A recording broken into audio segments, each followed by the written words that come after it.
অন্তর্বর্তী সরকারের শপথ আজ দুপুরে ঢাকায় ফিরছেন ডক্টর ইউনূস। বরণে বিমানবন্দরে প্রস্তুতি, ঢাকার পাশে থাকতে চায় ওয়াশিংটন। কারাদণ্ড থেকে ক্ষমতার মসনদ, নোবেল বিজয়ের পর আরেক ইতিহাসের দ্বারপ্রান্তে ডক্টর ইউনূস, মিথ্যা সাজা দেওয়ার অভিযোগ। প্রশাসনের পদ বঞ্চিতদের ক্ষোভ, এবার চেয়ারম্যানের পদত্যাগের দাবিতে কর্মকর্তারা কর্মস্থলে ফিরতে শুরু করেছে পুলিশ সদস্যরা। সড়কের শৃঙ্খলায় মাঠে শিক্ষার্থীরা, সেনা তত্ত্বাবধানে খুলছে মার্কেট। রাতের ঢাকায় ডাকাত আতঙ্ক, অস্ত্রসহ বেশ কয়েকজন আটক। বদলে গেল পাশার দান, শ্রীলঙ্কা নির্বাচনে লড়ছেন জনরোষে ক্ষমতাচ্যুত রাজাপাকসের ছেলে। পাকিস্তানের সেনা ইস্যুতে সুর নরম ইমরান খানের। এবং ফের মিরপুরে ক্রিকেট শুরু, পাকিস্তান সফর সামনে রেখে অনুশীলন। সাকিব আল হাসানের খেলা নিয়ে অনিশ্চয়তা।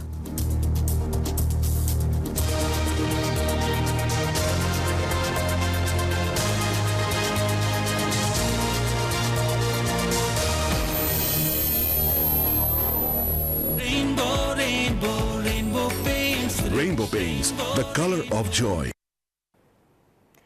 আমন্ত্রণ জানাচ্ছি নিউজ 24 দিনের সংবাদের সাথে আছি আমি সারা মেহজাবিন। দেখছিলেন সংবাদ শিরোনাম। শব্দের আরেক নাম, একদম ইউনিক স্ট্রাকচারাল ডিজাইনের কসমিক ডোর। এর ওয়াল থিকনেস ও রিপ থিকনেস বেশি থাকায় থেকে 50 বছরেরও বেশি। কসমিক ডোর, নিশ্চিন্তে 50 বছর। এবার বিস্তারিত। অন্তর্বর্তীকালীন সরকারের প্রধান উপদেষ্টা হিসেবে শপথ নিতে ফ্রান্সের রাজধানী প্যারিসের শার্ল দ্য গোল বিমানবন্দর থেকে ঢাকার উদ্দেশ্যে রওনা হয়েছেন নোবেল জয়ী ডক্টর মোহাম্মদ ইউনূস। স্থানীয় সময় বুধবার কড়া নিরাপত্তায় তাকে বিমানবন্দরে নেওয়া হয়। গণমাধ্যমকে ডক্টর মোহাম্মদ ইউনূস জানিয়েছেন, দেশে ফিরে চলমান সংকট সমাধানে সবাইকে সাথে নিয়ে ঐক্যবদ্ধভাবে কাজ করবেন, আর এ কাজে সবার সহযোগিতা চেয়েছেন তিনি। আজ দুপুর 2টায় দেশে ফেরার কথা রয়েছে তার। আজ রাত 8টার দিকে অন্তর্বর্তীকালীন সরকারের শপথ নেওয়ার কথা রয়েছে। এদিকে ডক্টর ইউনূস এর আগমনে প্রস্তুত বিমানবন্দর, জোরদার করা হয়েছে নিরাপত্তা ব্যবস্থা। সেনা ও নৌ টহল বসানো হয়েছে প্রতিটি চেকপোস্টে।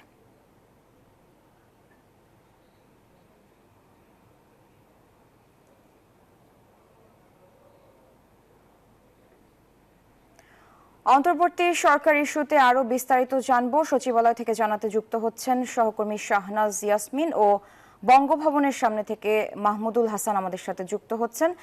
প্রথমেই যাব সচিবালয় ইয়াসমিনের কাছে। ইয়াসমিন, এ বিষয়ে নতুন কি তথ্য আছে আপনার কাছে?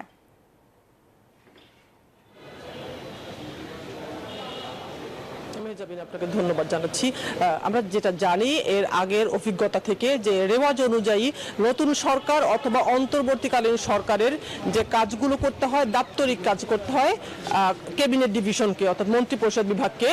মন্ত্রিপরিষদ বিভাগ গত 3 দিন থেকে অর্থাৎ মঙ্গলবার রাতে যখন সোমবার রাতে যখন রাষ্ট্রপতি ঘোষণা দিলেন যে অন্তর্বর্তীকালীন সরকার গঠন করা হচ্ছে, এবং গত পরশুদিন যখন সংসদ বিলুপ্ত ঘোষণা করা হলো, তারপর থেকে ক্যাবিনেট ডিভিশন অন্তর্বর্তী সরকার গঠন করার জন্য কাজ করছে। আমরা গতকালকেও দেখেছি, এবং আজকে সকাল থেকে ক্যাবিনেট সেক্রেটারি সকাল থেকে বঙ্গভবনে আছেন, এবং যে ক্যাবিনেট সেক্রেটারির সাথে যে উইং কাজ করে তারা সবাই সচিবালয়ে সকালে এসেছিলেন, এরপর এখন বঙ্গভবনে আছেন। আমরা জানি গতকাল থেকে সেনাপ্রধান বলেছিলেন যে আজ রাত 8টায় শপথ নেওয়ার কথা এই অন্তর্বর্তীকালীন সরকারের, এবং অন্তর্বর্তীকালীন সরকারের প্রধান হচ্ছেন ডক্টর মোহাম্মদ ইউনূস, যিনি আজকে দুপুরে ঢাকা এসে পৌঁছাবেন। কিন্তু ডক্টর মোহাম্মদ ইউনূস ঢাকায় এসে পৌঁছার পর রাষ্ট্রপতির সাথে তার একটি বৈঠক হওয়ার কথা, যেটা মন্ত্রিপরিষদ বিভাগ থেকে আমরা জেনেছি। সেনাপ্রধান তাকে বিমানবন্দরে অভ্যর্থনা জানাবেন, তারপরে তার সাথে কোথায় বৈঠক হবে সেই বিষয়টি আসলে পরবর্তীতে সিদ্ধান্ত হবে। কারণ ডক্টর মোহাম্মদ ইউনূসের একটি মতামত নিতে হবে এই অন্তর্বর্তীকালীন সরকার গঠনের ক্ষেত্রে। আমরা এখনো পর্যন্ত মন্ত্রিপরিষদ বিভাগ থেকে জানি যে 25টি গাড়ি তৈরি আছে। তারা বলছেন যে 15টা গাড়ি হয়তো পাঠানো হবে, কিন্তু এরপর আসলে বাড়ানো বা কি হবে সেটা ডক্টর মোহাম্মদ ইউনূসের সাথে আলোচনা করার পর সিদ্ধান্ত হবে। এবং পোর্টফোলিওর বিষয়টিও ডক্টর মোহাম্মদ ইউনূসের সাথে সিদ্ধান্তের পরে সেখানে জানা হবে যে ডক্টর মোহাম্মদ ইউনূস মতামত দিবেন যে আসলে কারা হবে, পোর্টফোলিও কারা পাবে। এই বিষয়টি অবশ্যই ডক্টর মোহাম্মদ ইউনূসের সাথে আলোচনা করার পর সিদ্ধান্ত হবে। পরবর্তীতে আসলে সেটা জানার জন্য হয়তো অপেক্ষা করতে হবে ডক্টর মোহাম্মদ ইউনূস কখন ফিরছেন, কখন রাষ্ট্রপতির সাথে বসছেন এবং তার সিদ্ধান্ত জানাচ্ছেন। এই মুহূর্তে আমাদের আরেক সহকর্মী আছেন বঙ্গভবনের সামনে, মাহমুদ। আমরা এখন যাব তার কাছে। মাহমুদ জানাবেন বঙ্গভবনের সামনে প্রস্তুতি কিরকম। মাহমুদ।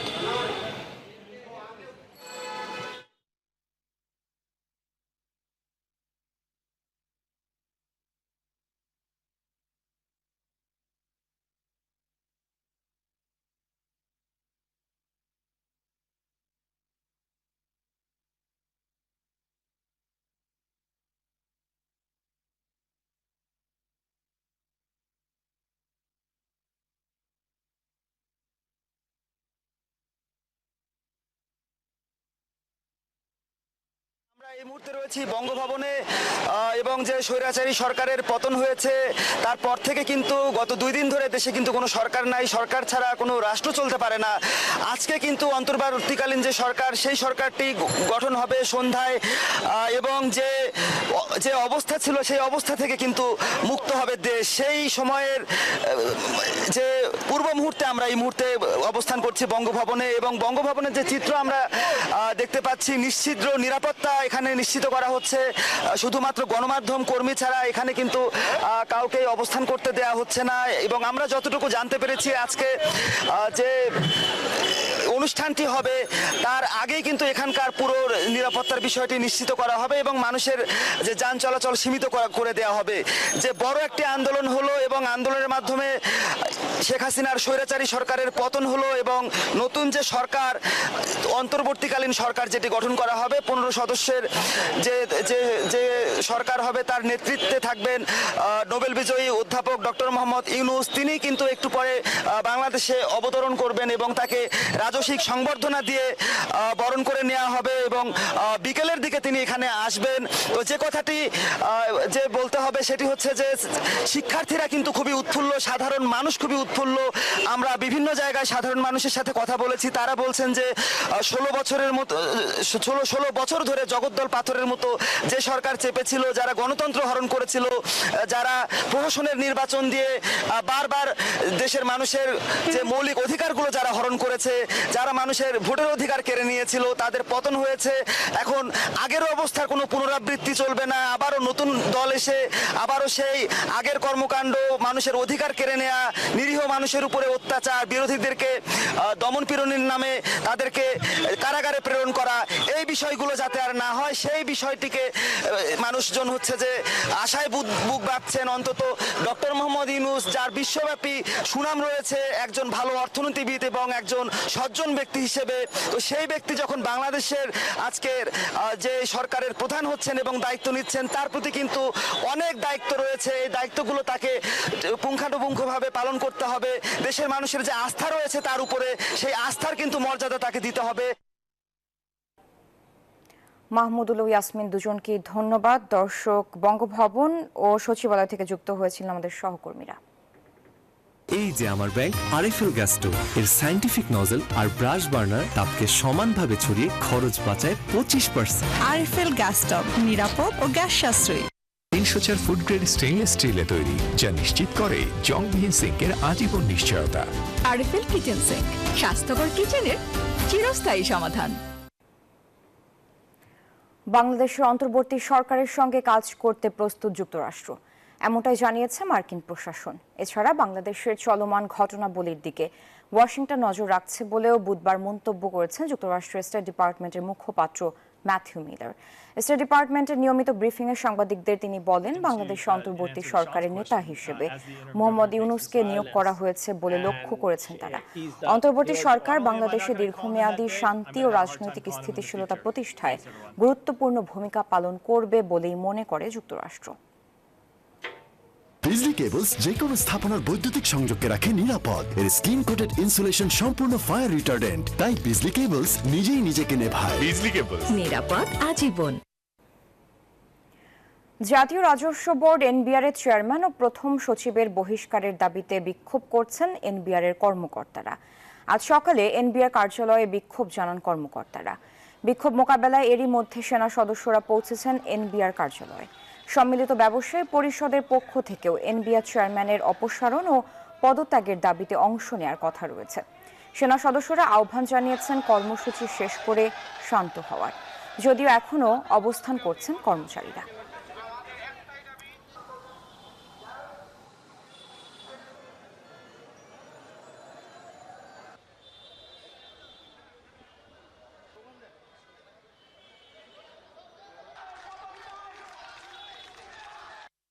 এই ঘরটা হবে আমাদের স্টাডি রুম, কিন্তু দেয়ালের একটা স্টাইলিশ গর্জিয়াস লুক দরকার। Don't worry, Rainbow Feather Silk Metallic finish আছে না? রেইনবো ফেদার সিল্ক মেটালিকের স্পেশাল অ্যাক্রিলিক ইমালশন দেয়ালকে দেয় সিল্কি স্মুথ ফিনিশ, আর স্পেশাল পার্ল পিগমেন্টস নিশ্চিত করে বিউটিফুল মেটালিক গ্লিটার এফেক্ট। দেয়ালকে দিতে স্টাইলিশ গ্লো আছে Feather Silk Metallic by Rainbow. Rainbow Paints, the colour of joy. কর্মস্থলে ফিরতে শুরু করেছেন পুলিশ সদস্যরা বলে জানিয়েছে পুলিশ হেডকোয়ার্টার্স। আজ গণমাধ্যমে পাঠানো বার্তায় এ তথ্য জানানো হয়। এদিকে গতকাল ছাত্র আন্দোলনে পুলিশ সদস্য হত্যার বিচার সহ 11 দফা দাবিতে দেশের বিভিন্ন স্থানে কর্মবিরতিতে থেকে বিক্ষোভ করেছে পুলিশ। কেন্দ্রীয় কর্মসূচির অংশ হিসেবে ঝিনাইদহ, গাইবান্ধা সহ বিভিন্ন জেলার পুলিশ লাইন্সে বিক্ষোভ করেন তারা।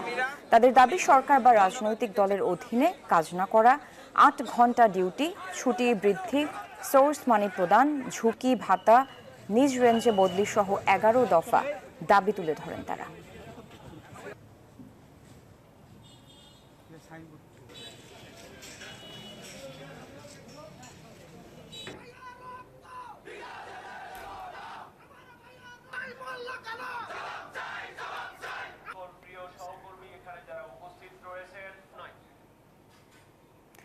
দর্শক, আগেই জানিয়েছিলাম যে দুপুরে ঢাকায় ফিরবেন ডক্টর ইউনূস। তাকে বরণে প্রস্তুত এরই মধ্যে বিমানবন্দর। আর সেখানে আছেন আমাদের সহকর্মী নাইমাল জিকো, সরাসরি আমরা যুক্ত হচ্ছি তার সাথে। জিকো, ডক্টর মোহাম্মদ ইউনূসকে তার আগমন ঘিরে আসলে নিরাপত্তা এবং সার্বিক প্রস্তুতি কেমন দেখছেন, আমাদের বিস্তারিত জানাবেন।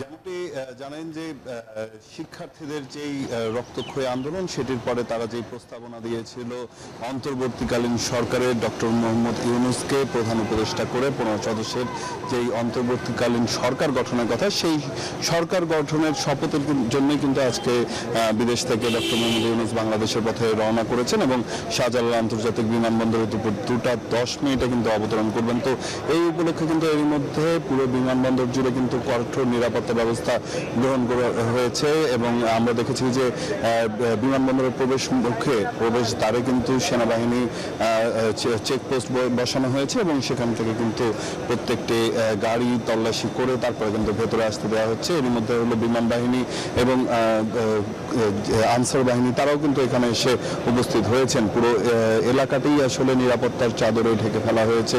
প্রত্যেকটি পয়েন্টে পয়েন্টে কিন্তু সেনাবাহিনী, বিমান বাহিনীর উপস্থিতি কিন্তু আমরা এর মধ্যে লক্ষ্য করেছি।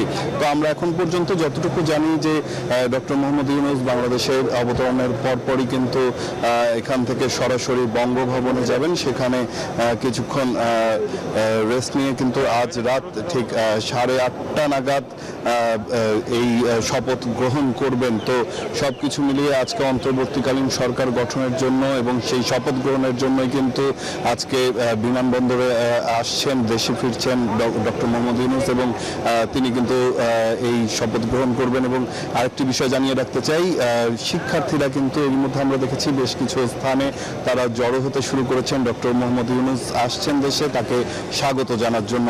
তো এই ছিল এখন পর্যন্ত আমার কাছে এখানকার সবশেষ তথ্য। জিকো, আপনাকে ধন্যবাদ। দর্শক, বিমানবন্দর থেকে যুক্ত হয়েছিলেন সহকর্মী নাইমাল জিকো। স্বাভাবিক হতে শুরু করেছে রাজধানী, ধীরে ধীরে স্বস্তি ফিরছে জনজীবনে। সড়কে শৃঙ্খলা রাখতে আনসার ব্যাটালিয়নের সাথে ট্রাফিক কন্ট্রোলের কাজ করছেন শিক্ষার্থীরা। ঢাকা থেকে ছেড়েছে দূরপাল্লার বাসও। সরকার পতনের 3 দিনের মধ্যেই স্বাভাবিক হতে শুরু করেছে রাজধানী। সকাল থেকে নগরের সড়কগুলোতে ছিল যানবাহনের চাপ। কর্মপ্রতিষ্ঠান খুলে দেওয়ার ফলে বেলা বাড়ার সাথে সাথে অনেক স্থানে তৈরি হয় যানজট। আনসারদের ট্রাফিকের দায়িত্ব দেয়া হলেও তাদের সহযোগিতায় এখনও রাস্তায় রয়েছেন শিক্ষার্থীরা। তরুণদের সাথে দেশ গড়ায় ভূমিকা রাখতে চান তারাও। তাই দ্রুত সরকার গঠন করে নিরাপত্তা জোরদার করার দাবি শিক্ষার্থীদের।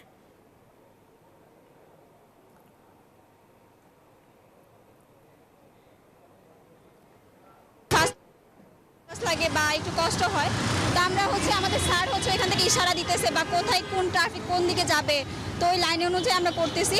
একটু জনগণ যদি আমাদের সাথে দাঁড়ায় বা পুলিশের সাথে দাঁড়ায়, তো সেক্ষেত্রে আসলে বাংলাদেশকে অনেক সুন্দরভাবে গড়ে তোলা যাবে। ছাত্ররা চালাচ্ছে, দেখেন কোনো যানজট নেই। আমি মনে করি যে এরকম করে যদি আজকের যে দেশটা যেরকম করে সকালবেলা চলতেছে, এরকম যেন সারা জীবন চলে। এই দেশ গঠনে যদি আমাদের কোনো সাহায্য তাদের দরকার হয়, আমাদের সে সহযোগিতা তাদেরকে করতে হবে। সেনাবাহিনী পাহারায় আজও বিভিন্ন স্থানে পরিবহনের শৃঙ্খলা ফেরাতে রাস্তায় ট্রাফিক নিয়ন্ত্রণের দায়িত্বে নেমেছে শিক্ষার্থীরা। সকাল থেকে শিক্ষার্থীদের হাতের ইশারায় চলছে সব ধরনের পরিবহন।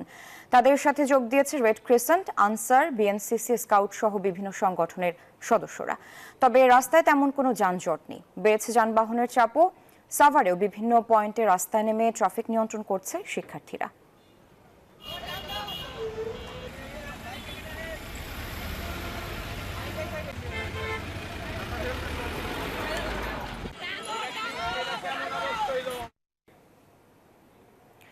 জাতীয় রাজস্ব বোর্ড এনবিআর এর চেয়ারম্যান ও প্রথম সচিবের বহিষ্কারের দাবিতে বিক্ষোভ করছেন এনবিআর এর কর্মকর্তারা, যেমনটি আগে জানিয়েছিলাম।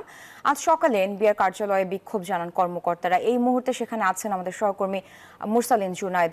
জানবো সেখানকার সবশেষ খবরাখবর। জুনায়েদ, বিক্ষোভ এখনো চলছে কিনা এবং কর্মকর্তারা কি বলছেন, আর সেখানকার সবশেষ পরিস্থিতি সম্পর্কে আমাদের জানাবেন।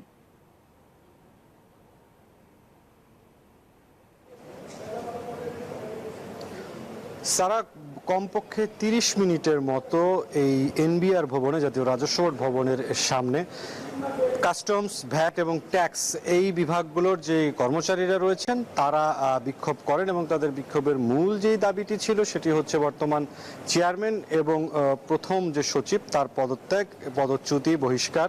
পাশাপাশি তারা বলছেন বিভাগীয় ক্যাডার থেকে নিয়োগের তারা দাবি জানিয়েছেন উচ্চ পর্যায়গুলোতে। আরেকটি বিষয় যেটি রয়েছে যে এই মুহূর্তে এনবিআর ভবনে কিন্তু কাস্টমস এবং ভ্যাট এই ডিপার্টমেন্টের যে বিসিএস কর্মকর্তারা রয়েছেন, ক্যাডার রয়েছেন, তাদের একটি বৈঠক চলছে। পাশাপাশি এটি চলছে এনবিআর ভবনের 5 তলায় এবং 4র্থ তলায় কিন্তু আবার ভ্যাটের যেই কর্মকর্তারা রয়েছেন, বিসিএস ক্যাডার, তাদের একটি বৈঠক চলছে। তো এই মুহূর্তে যদি আপনাকে একটু দেখাতে চাই রুমের বাইরে থেকে, তারা এই বৈঠকটি এখনো করছেন। সব কিছু মিলে যেটি দেখা যাচ্ছে যে কর্মকর্তারা তাদের বিভিন্ন ধরনের বিভিন্ন সময়ের যে বৈষম্য, সেই বৈষম্যের কথাগুলো বলে মূলত তারা এই আন্দোলনটি চালিয়ে যাচ্ছেন। সার্বিক পরিস্থিতি যেটি দেখা গিয়েছে যে এই এনবিআর যে চেয়ারম্যান এবং প্রথম সচিব যারা রয়েছেন তারা কেউই কিন্তু এই মুহূর্তে যে এনবিআর ভবন, সেই এনবিআর ভবনে এখন পর্যন্ত আসেননি। তাদের যেই রুমগুলো রয়েছে, তাদের যে দপ্তরগুলো রয়েছে, সেই দপ্তরগুলো কিন্তু এখন পর্যন্ত ফাঁকা দেখা যাচ্ছে। সার্বিকভাবে যেই বিক্ষোভটি চলছিল এনবিআর এর সামনে, সেনা সদস্যরা এখানে এসে তাদেরকে তাদের দাবিগুলো তাদের কাছে জমা দেওয়ার কথা বলেছেন এবং নিজ নিজ কর্মস্থলে ফেরত যাওয়ার কথার প্রেক্ষিতে এখন এই যে কর্মচারী রয়েছেন তারা কিন্তু যার যার কর্মস্থলে ফিরে গেছেন। সারা। জুনায়েদ, আপনাকে ধন্যবাদ। দিনের সংবাদে একটা বিরতি নিচ্ছি, সাথেই থাকুন।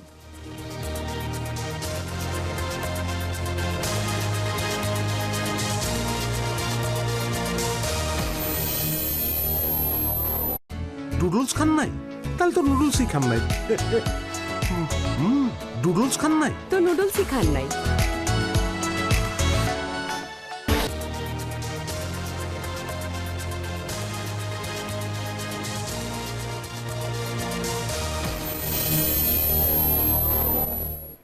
আমন্ত্রণ আরেকবার দিনের সংবাদে। এবার ফার্স্ট সিকিউরিটি ইসলামী ব্যাংক পিএলসি অর্থ বাণিজ্য সংবাদ।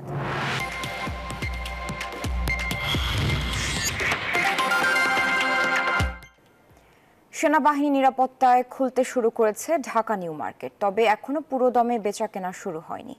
সকাল 10:30 থেকে সেনাবাহিনীর সদস্যরা টহল শুরু করে নিউ মার্কেটে, ফলে স্বস্তি ফিরেছে ব্যবসায়ীদের মাঝে। এ সময় সব ব্যবসায়ীদের সচেতন থাকার আহ্বান জানান 30 ফিল্ড আর্টিলারির অধিনায়ক লেফটেন্যান্ট কর্নেল মঈন। 24 ঘন্টা নিরাপত্তার আশ্বাসও দেন তিনি।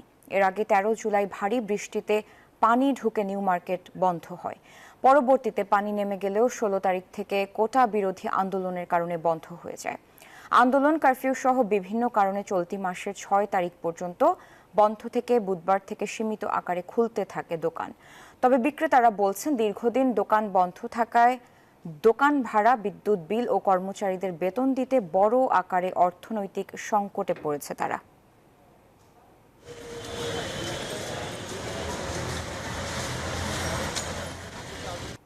আপনারা সকালবেলা দোকান খুলেছেন আমাদের সহায়তায় এবং আমার খুবই ভালো লাগছে যে আপনারা আবার নতুনভাবে নতুন উদ্যমে আপনাদের ব্যবসায়িক কার্যক্রম শুরু করে জনমনে একটা স্বস্তি ফিরিয়ে নিয়ে আসার চেষ্টা করছেন। এর বাইরে আমরা তো সবসময় থাকবোই, বাট আমার একটা রিকোয়েস্ট থাকবে যাতে আপনারাও আপনাদের মতো করে আপনাদের সিকিউরিটির জন্য আরো শক্তভাবে ব্যবস্থা নেন। যে কোনো ধরনের দুষ্কৃতিকারী আসলে আপনারাও যাতে রুখে দিতে পারেন। চলে খুব যতনে হাতে করা Belal. New Zealand dairy excellence in quality. সাবেক প্রধানমন্ত্রী শেখ হাসিনাকে বাংলাদেশের মাটিতে ফিরিয়ে আনতে শপথ নিয়েছে গোপালগঞ্জ জেলা আওয়ামী লীগ ও সহযোগী সংগঠনের নেতৃবৃন্দ। বুধবার দুপুরে টুঙ্গিপাড়ায় জাতির পিতা বঙ্গবন্ধু শেখ মুজিবুর রহমানের সমাধিতে শ্রদ্ধা নিবেদন শেষে শপথ বাক্য পাঠ করান জেলা আওয়ামী লীগের সভাপতি মাহবুব আলী খান। এর আগে জেলা আওয়ামী লীগ ও সহযোগী সংগঠনের নেতাকর্মীরা গোপালগঞ্জ থেকে মিছিল করে টুঙ্গিপাড়া পৌঁছান। পরে বঙ্গবন্ধু তার পরিবারের শহীদ সদস্যদের রুহের মাগফিরাত কামনা করে ফতেহা পাঠ ও বিশেষ মোনাজাতে অংশ নেন। এলো instant milk powder happy cow, যেমন সাশ্রয়ী তেমনি পুষ্টিগুণে ভরপুর। আর এটা নিউজিল্যান্ডের গরুর দুধ। হ্যাপি কাউ, গরুর দুধের স্বাদ সবাই পাক। আরেকটা বিরতি নিচ্ছি, সাথেই থাকুন।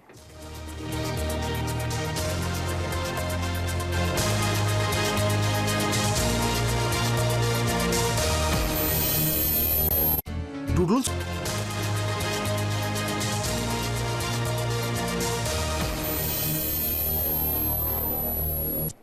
আমন্ত্রণ আরেকবার। নোবেলজয়ী ডক্টর ইউনূস দেশে এলে তার সাথে আলোচনা করে পরবর্তীতে সবাইকে জানানো হবে। সরকারে থাকবে সব শ্রেণী পেশার প্রতিনিধি বলে জানিয়েছেন বৈষম্য বিরোধী ছাত্র আন্দোলনের অন্যতম সমন্বয়ক নাজমুল হোসেন। বলেন, অন্তর্বর্তীকালীন সরকারের সদস্যদের বিষয়ে এখনো আলাপ আলোচনা চলছে, মোটামুটি সবকিছু চূড়ান্ত। আমরা এমন একটা বাংলাদেশ তৈরি করতে চাই যেখানে সংখ্যালঘুরা সংখ্যালঘু মনে করবে না, নিরাপদ মনে করবে। আমরা তাদের প্রতিনিধিত্ব রাখতে চাই। এদেশে অধিকাংশ মানুষ হচ্ছে শিক্ষিত, তরুণ, যুবক, বেকার, কিন্তু তাদের একটা পার্টিসিপেটরি আমরা এখানে রাখতেছি। একসাথে আমরা শিক্ষকদের একটা পার্টিসিপেটরি রাখতেছি, বুদ্ধিজীবী থেকে শুরু করে অন্যান্য যে সোশ্যাল সোসাইটির লোকজন আছে তাদেরও পার্টিসিপেটরি আমরা এখানে রাখছি। অর্থাৎ সকল শ্রেণী পেশার দলমত নির্বিশেষে এমন একটা পরিবেশ তৈরি করতে চাই যেখানে সবাই নিরাপদ মনে করবে।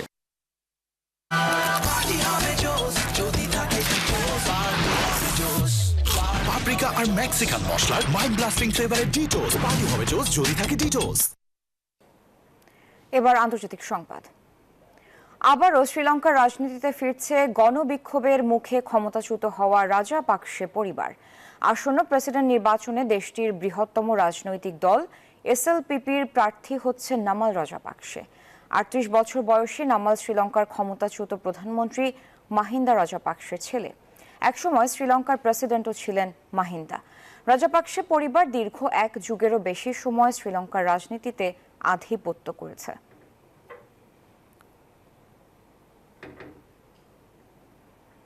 পাকিস্তানে গেল বছরের ৯ মের দাঙ্গার জন্য শর্ত সাপেক্ষে ক্ষমা চাওয়ার ঘোষণা দিয়েছেন দেশটির সাবেক প্রধানমন্ত্রী পিটিআই এর প্রতিষ্ঠাতা ইমরান খান। এক বিবৃতিতে তথ্য দিয়েছে পাকিস্তান ভিত্তিক সংবাদ মাধ্যম শামা। বুধবার এক বিবৃতিতে তিনি বলেন, সহিংস বিক্ষোভের সিসিটিভি ফুটেজ আগে তুলে ধরতে হবে। বিক্ষোভে পিটিআই নেতাকর্মীরা জড়িত থাকলে ক্ষমা চাইবেন তিনি, সেই সাথে তাদের বরখাস্ত করবেন এবং শাস্তি চাইবেন বলেও মন্তব্য করেন ইমরান। আরেকটা বিরতি নিচ্ছি, সাথেই থাকুন।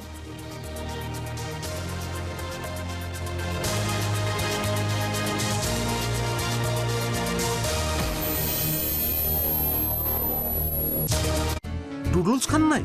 তাহলে তো নুডলসই খান নাই।